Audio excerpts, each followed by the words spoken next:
Hello Degens and welcome to Yanagi, our new Electro Anomaly character.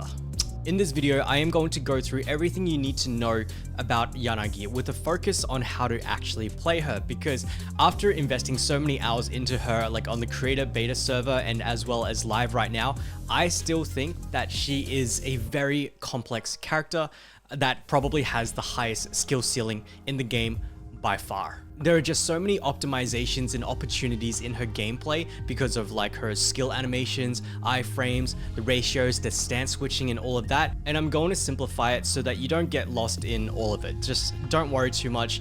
Let's get through it. So these are the topics that I will be running through today. Skip ahead if you want to, but I would recommend just going through the video in case there is something that you are missing. All right, so let's start off with a quick speed run through her kit. I'm not going to spend too much time on this, but I am going to highlight the most important aspects. The most important thing to learn is to recognize the basic 3, 4, 5 of each of the stances. So I'm in yellow stance. You can tell by the ribbon over here, which is completely unreliable because there's crazy particles and animations, but you can also see the yellow stance up here.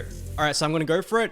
3, 4, 5. You can see how long the animation of 5 is. And if I switch stance, now I'm in blue stance because of that blue hair ribbon.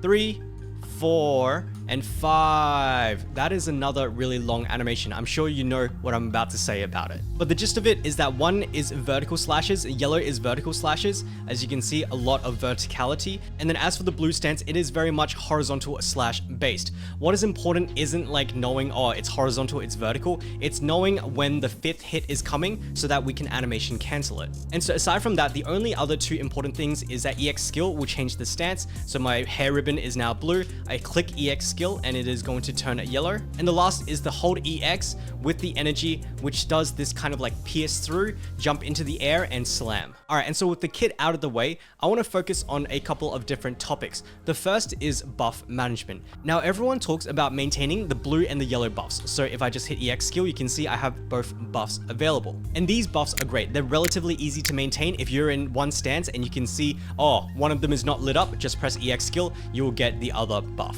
So what it means is that you should be keeping an eye on this and just tapping EX when one of them disappears, just like that. Oh, yellow's gone, yellow is back. However, that's not really what I wanted to focus on, because there is actually a more important buff, and it's this one that is given by the EX skill.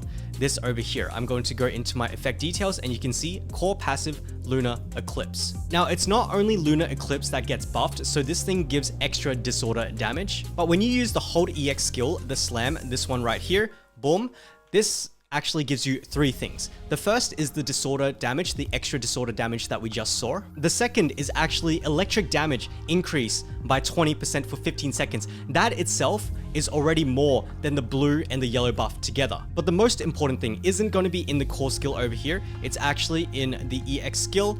This line over here, for the duration of this state, Shinra Bansho state, it essentially lets you skip 1 and 2 to let you only 3, 4, 5. And so normally this is what it looks like. I'm going to be doing like random physical damage, which is kind of weird, but then putting myself into Shinra Bansho state or whatever, I just call it the EX skill state. I am going to do only electric damage. It is going to be 3, 4, 5 only. And so the idea is that you always maintain that buff.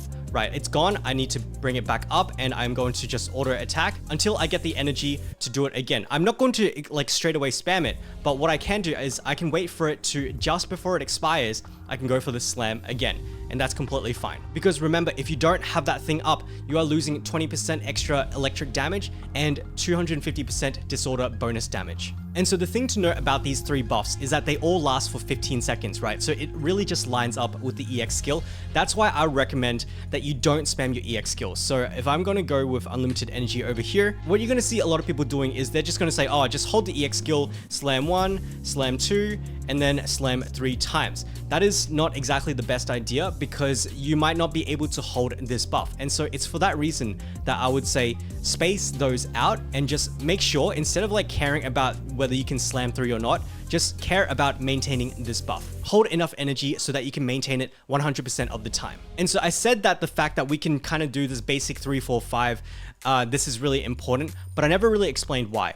And the reason is because basic attacks, if I come over to the skill info all the way down to core skill, what you will see is that the additional ability only the basic attack gets you the bonus electric anomaly buildup. And so what this means is that we actually want to spend the majority of our time, if we can, basic attacking. And so to be honest, when I started playing Yanagi, the easiest way to play was kind of get into the Shinra Bansho or the EX skill state or whatever, and just like 1, 2, 3, or rather 3, 4, 5, and then EX, and then 3, 4, 5, and then EX, and that would kind of ensure, and you can still play like that all of my buffs would kind of always be up on time. So I'll run through that again. I'll go into the EX state, 1, 2, 3, and then EX, or rather it's actually 3, 4, 5, and then EX again, and then, you know, it's coming to an end, so I'm going to EX slam. And so by playing like this, 3, 4, 5, and then just EX, and then just like kind of infinitely looping this, you can actually maintain your buffs indefinitely, and it's really easy. However,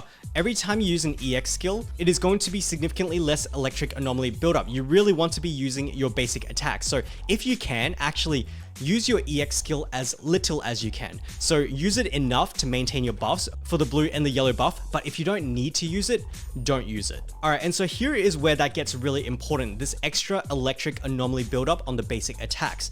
It's when we start talking about disorder teams. So I'm talking Burnice, but I'm going to talk a little bit more about the quick swap mindset rather than off-field DPS. So this combination in particular, I'm talking Yanagi, I'm talking Burnice. For number 3, you can run whoever you want. I'm running Caesar here. I know that Lucy is a fantastic pick. Seth is a great pick as well. But what the idea is that Burnice is not just like, oh, just like put some fire onto them, and then we want to spend the majority of our time in Yanagi. That's not actually how I would recommend you play her. Instead of thinking about Burnice as an off-field DPS, like, oh, okay, I've inflicted this fire thing, and so I just go into Yanagi, I'm just going to whack him, and he is going to take fire damage thanks to the off-field thing.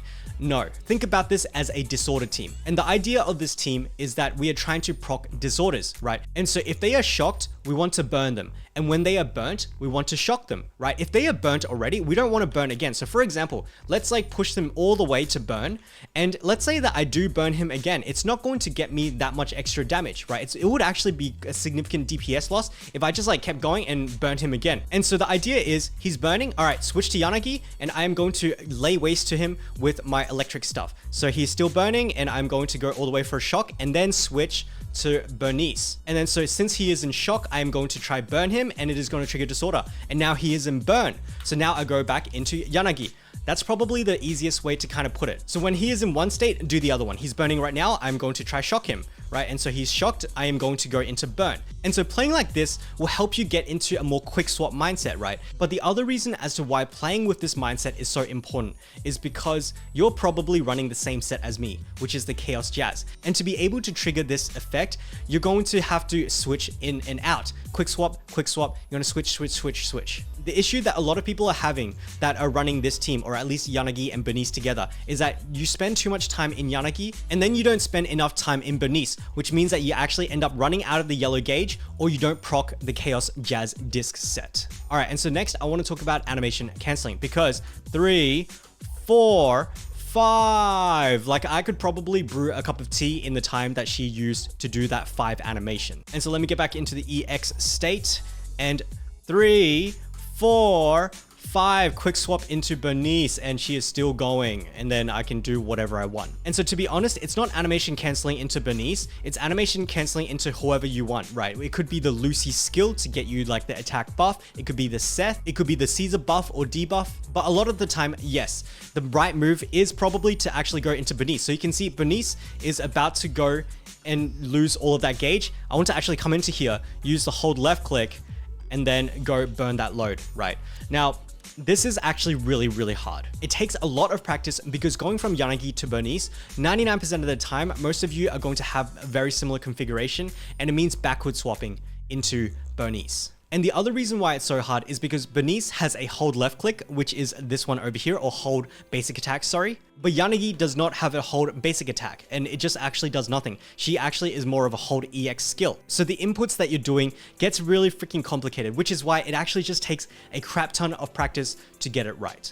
All right, and so next I want to talk about, should you actually use Yanagi's ultimate, or should you use Burnice's? And having played this team comp for quite a while, I actually tend to lean towards Burnice's because it does so much freaking damage, and it also gives my Yanagi some uptime whilst Burnice is spraying the flames on them. And the last consideration is again building on the principle of if they are shocked, burn them. If they are burnt, shock them. So if they are shocked and you do have ultimate available, I would use it ASAP and do the other element. So yes, in your rotation, if they are burnt, use your Yanagi ult. All right, and so the next thing I want to talk about is Yanagi's built-in parry. So this is what it looks like. It's very similar to Caesar's where it kind of emits like a blue glow. To be honest, it's not too hard to pull off as you could see over there, but every time you see those flashes, to be honest, I would actually probably rather just dodge and keep doing this.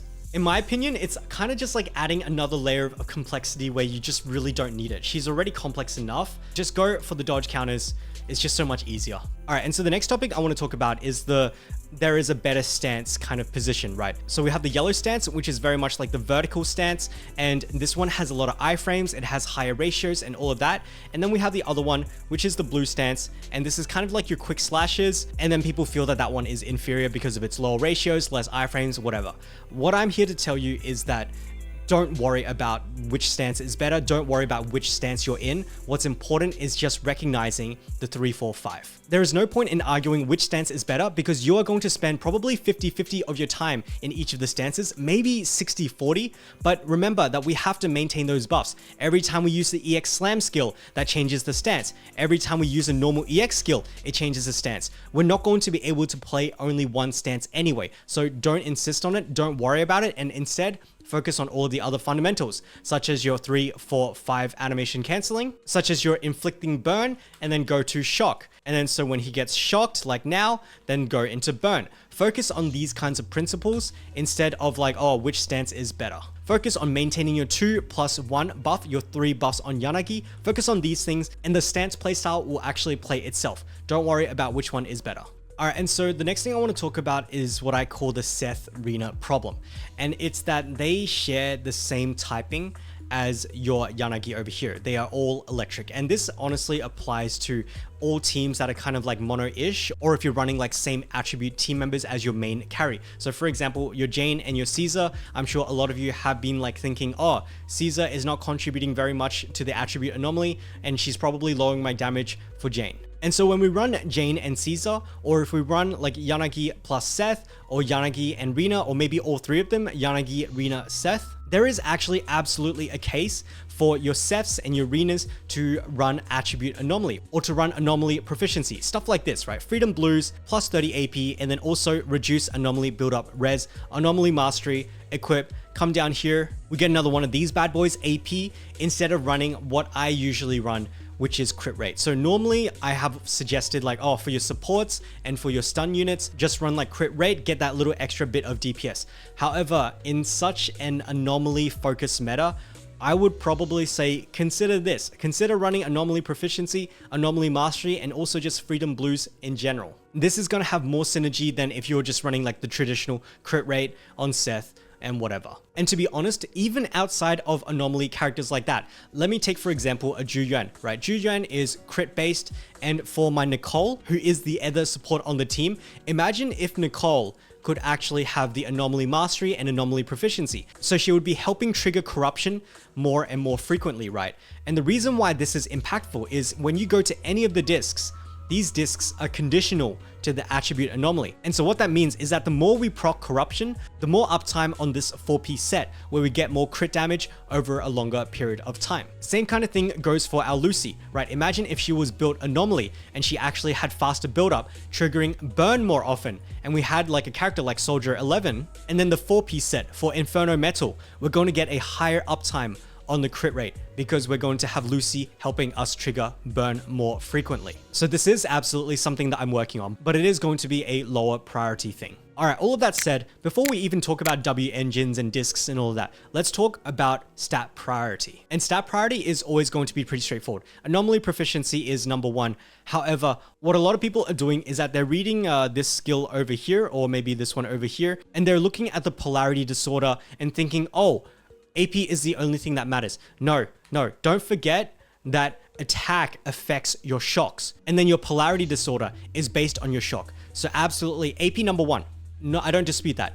but don't forget about your attack. And then after percentage attack, we're looking at flat attack and then pen. These are pretty much the 4 only useful stats for Yanagi. And while we're here, in terms of skill priority, you could see how much time we were spending in basic attacks. You saw how much importance I placed on them, especially because of the additional ability with that extra Anomaly electric buildup. Therefore, skill priority, number 1 is the core skill, which is equal to your basic attack, which is also equal to your EX or your special attack. Over ultimate, over dodge, and assist. So these 2 are also equal. In terms of W engines, her own signature is clearly going to be the best Time Weaver. This thing is just, as it always is, they are tailor-made for the characters themselves. And then after Yanagi's, Burnice's one is actually not that good for Yanagi because it is dependent on the EX special attack, which we're not going to be triggering too often. Maybe like once every 10 seconds. And this thing wants you to stack it up 10 times. You're not going to be able to get this thing up that many times. So in actuality, Fusion Compiler, which is the permanent one, Grace's signature, is a fantastic pick. And then the Jane signature is okay. I mean, there are a few lost stats, like the physical damage, you don't really care about that, but we do get the Anomaly buildup. And if it was between Jane signature and Burnice signature, I would probably pick the Jane one. And then after that, we've got the A rank selection. To be honest, all 4 of the A ranks are actually really good except for the Roaring Ride. So if you have any of these 3 ones built, Rainforest Gourmet, Weeping Gemini, or Electro Lip Gloss, I would use any of them for Yanagi. Now, if I had to pick between the 3 and I didn't have any of them already leveled, I would probably pick Rainforest Gourmet or Electro Lip over Weeping Gemini. That's not to say, again, Weeping Gemini is bad. It is actually really good. I would just prefer these 2. All right, and then we've got discs for Yanagi. So Chaos Jazz 4-piece, and then the Freedom Blues 2-piece. And again, the only stats that really matter, AP and attack, maybe a little bit of pen, but really should be prioritizing these 2 only. For slot 4 over here, we're going to be running AP. I'm pretty sure that's like not debated. It's going to be universally accepted, but here's where it gets a little bit wacky. So I'm using pen ratio over here. And the only reason I'm using pen ratio is because I could not find a better piece, right? And on top of that, I also have Grace's signature weapon, which has given me a total of actually 48% pen ratio, which makes it pretty competitive. Otherwise, of course, your other option is electric damage. Now, I'm always going to say, go with the one with the better substats. If one of them has like 1 AP and the other one has like 3 AP, I would probably take the one with the 3 AP, like electric versus pen ratio. And then lastly, we've got disc 6. Now, this one's really interesting because people are saying, oh, I should actually run attack instead of running Anomaly Mastery.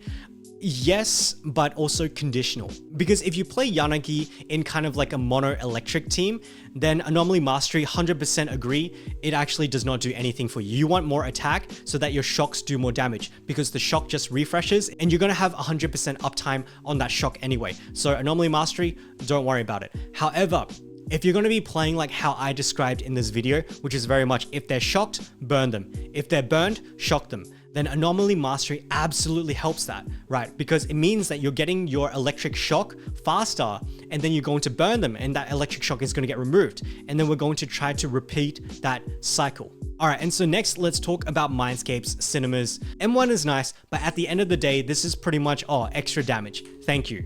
M2, I think a lot of people are a little bit upset by this. I'm not too bothered by it, but it's essentially if you hold down your E and you do the slam, you can do kind of like consecutive slams. And it does change the playstyle a little bit, allows you to do a little bit more damage. I'm honestly not too fussed about it, and I think that the M0 playstyle is completely fine. And then we've got the M4, which is just more damage, and then M6, which is again, even more damage. To be honest, I wouldn't be looking at Mindscapes for Yanagi at all. I think that her M0 playstyle is plenty complex already. That being said though, if you do like her a lot, then absolutely go for her Mindscapes. But from my perspective, I'm actually done today and I'm losing my voice, so let's call it. Let me know what you guys thought about the tips in this video. There is a lot. Yanagi is actually really freaking hard to play. To be honest, I'm not playing her very well. I'm probably only playing her at like 70% of her ceiling. And to be honest, that's kind of enough to clear all of the content. But that's enough about me. Let me know how you guys are going with Yanagi. And if you did have any additional tips, or maybe I got something wrong, let us know down in the comments. That said though, this is the end of the video. So thank you guys so much for watching, and I'll catch you guys in the next one. Bye-bye.